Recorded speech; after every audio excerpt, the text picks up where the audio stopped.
You know that famous Mike Tyson quote? He obviously wasn't talking about emergency response, but man, he might as well have been. In public safety, you train constantly for that first punch. But what happens when the punches just keep coming? For days, and then for weeks? Today, we're going to look at the collapse of the Champlain Towers South in Surfside, Florida. It was an unimaginable tragedy, but the response to it became a powerful lesson in how to hold it together when the plan is completely shattered.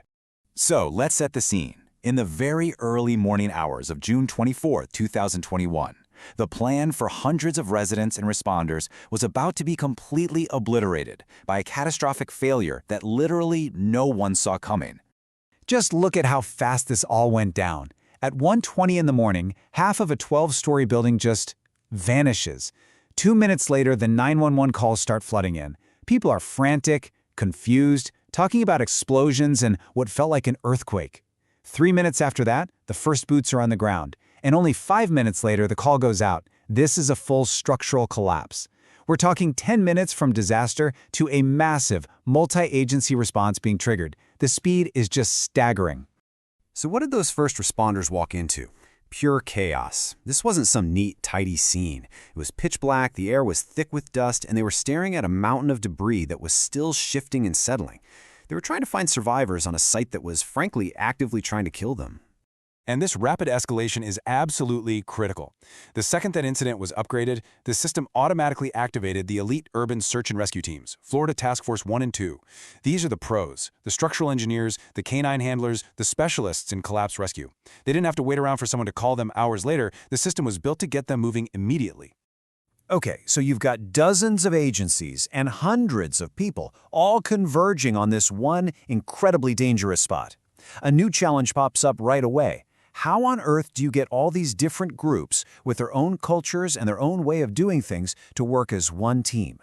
Well, the answer was something called unified command. Now, this is a really key idea. It doesn't mean you have one supreme commander telling everyone what to do. It means the leaders from fire, from police, and from emergency management are all sitting at the same table, literally, working from the same game plan. They still command their own people, but they're doing it in a coordinated way. It's about collaboration, not a hostile takeover. I love this analogy because it just perfectly explains the mindset. At Surfside, Miami-Dade Fire Rescue brought their search and rescue expertise. That's their lasagna. The police brought scene security. The engineers brought safety assessments. Unified command was the structure that let everybody bring their best dish to the potluck without trying to take over the whole kitchen. And let's be honest, every agency has its own personality, right? Fire services are all about action. Go, go, go, get hands on the problem. Law enforcement is much more methodical. Secure the perimeter, control access, investigate. And then you have emergency management, who are the strategists. They're playing the long game. The danger is when these styles clash. At Surfside, the command structure was designed to blend them, to channel all that action-oriented energy to the rescue pile, the methodical approach to the perimeter, and the strategic thinking to the command post. So how did they actually make it work? It came down to 3 really practical things. First, egos were checked at the door.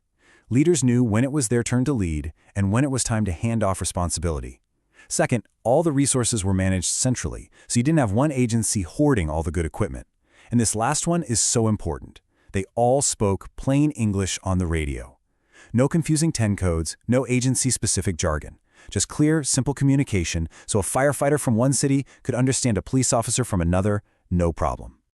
But here's the thing you have to understand. This level of coordination, it doesn't just magically happen in the middle of a crisis. It was forged years, and I mean years, before that building ever fell. And this, right here, is the core lesson of the whole Surfside response. The discipline, the clarity, the way everyone worked together, it all came from a deep-rooted culture of preparation. They didn't rise to the occasion, they fell back on their training. And looking for everyone, their training was excellent. The entire response really stood on these 3 pillars. For years, they had trained together in realistic disaster drills. The agency leaders knew each other personally. They'd shaken hands and built trust long before this crisis. And they had clear, pre-written playbooks, standard operating procedures, so they weren't just making it all up as they went along. I know standard operating procedure sounds a little boring, but think about what a strong playbook actually does when chaos hits. It answers the most basic questions. Who's in charge here? How do I get more help? Who am I supposed to talk to on the radio? A good SOP just removes all that guesswork, which frees up precious brainpower to focus on solving the actual problem, not figuring out the logistics. But the biggest test wasn't in those first few frantic hours.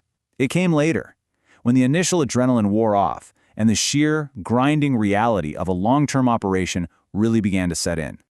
You know, this is where most complex responses start to fall apart. Fatigue sets in, emotions are running high, and that tight coordination can start to weaken. The Surfside response was truly defined by its ability to hold together, not just for a day, but for over a month of continuous, incredibly dangerous work. And we can never forget the profound human cost of this disaster. 98 people lost their lives in the collapse.